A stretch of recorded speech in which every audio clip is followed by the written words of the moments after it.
रामेश्वरम, आस्था, इतिहास और विज्ञान के बीच खड़ा जीवित सेतु।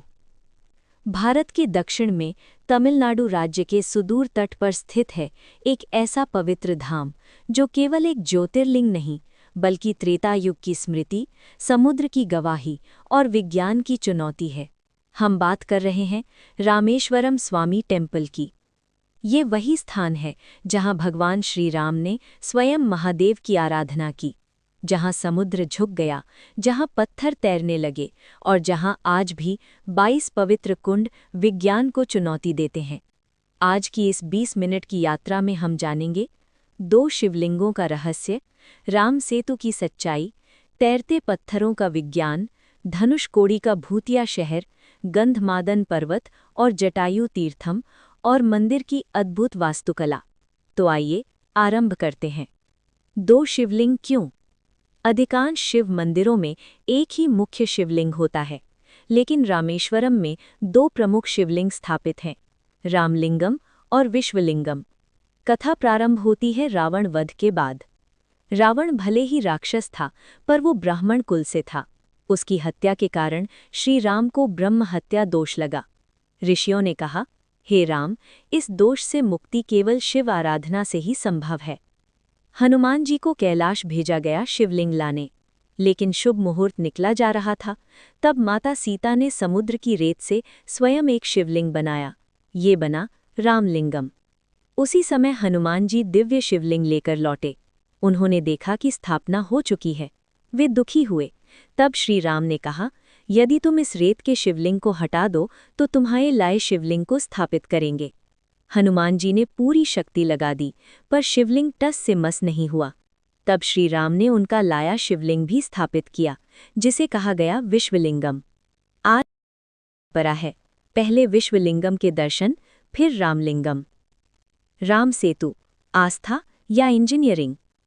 रामेश्वरम से श्रीलंका तक फैली लगभग 48 किलोमीटर लंबी श्रृंखला को दुनिया एडम्स ब्रिज के नाम से जानती है। रामायण के अनुसार नल और नील ने केवल 5 दिनों में ये सेतु बनाया। 2002 में नासा की सैटेलाइट तस्वीरों में समुद्र के नीचे एक संरचना दिखाई दी। दुनिया चौंक गई, लेकिन 2007 में नासा ने कहा, सिर्फ सैटेलाइट फोटो से इसे मानव निर्मित नहीं कहा जा सकता। विज्ञान कहता है ये प्राकृतिक लाइमस्टोन शोल्स हो सकते हैं। परंतु एक रहस्य अभी भी बना हुआ है। पत्थरों की आयु लगभग 7000 वर्ष, रेत की आयु लगभग 4000 वर्ष। ये 3000 वर्षों का अंतर कैसे? ये प्रश्न आज भी अनुत्तरित है। तैरते पत्थरों का रहस्य। रामेश्वरम के आसपास आज भी ऐसे पत्थर मिलते हैं जो पानी पर तैरते हैं। विज्ञान कहता है ये प्यूमिस स्टोन हो सकते हैं। प्यूमिस ज्वालामुखी से बनता है, लेकिन रामेश्वरम क्षेत्र में हजारों वर्षों से कोई ज्वालामुखी नहीं। तो ये पत्थर आए कहाँ से?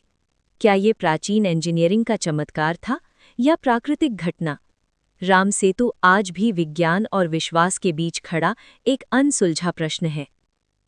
22 पवित्र कुंड, मीठा जल कैसे? मंदिर चारों ओर खारे समुद्र से घिरा है, लेकिन भीतर 22 कुंडों का जल मीठा है।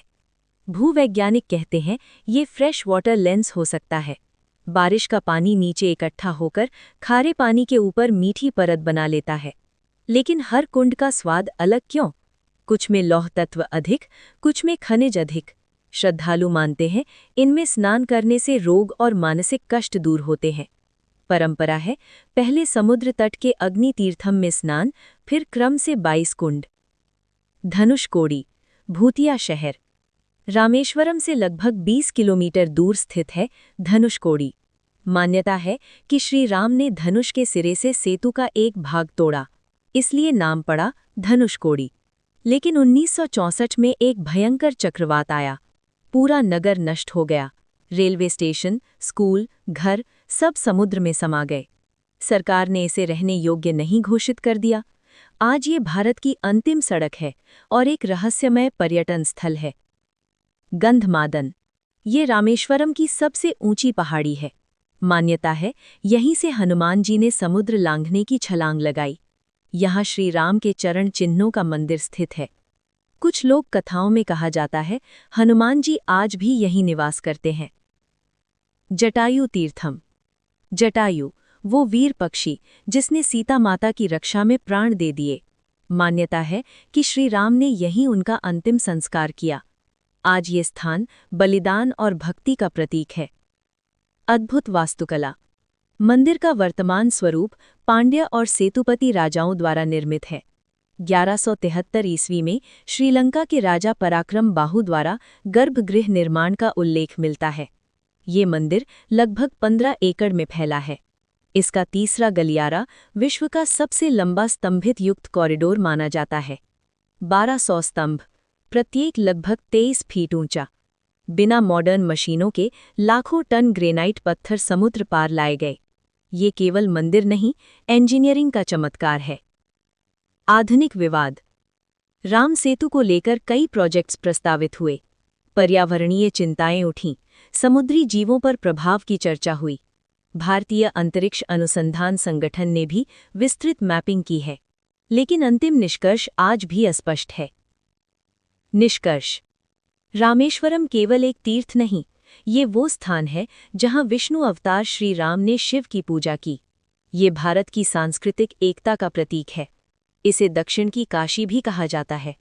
यहाँ हर लहर, हर पत्थर, हर कुंड एक कहानी सुनाता है। कहानी आस्था की, कहानी इतिहास की, कहानी विज्ञान की। और शायद यही कारण है रामेश्वरम आज भी जीवित है, रहस्यमय है और दिव्य है। हर हर महादेव।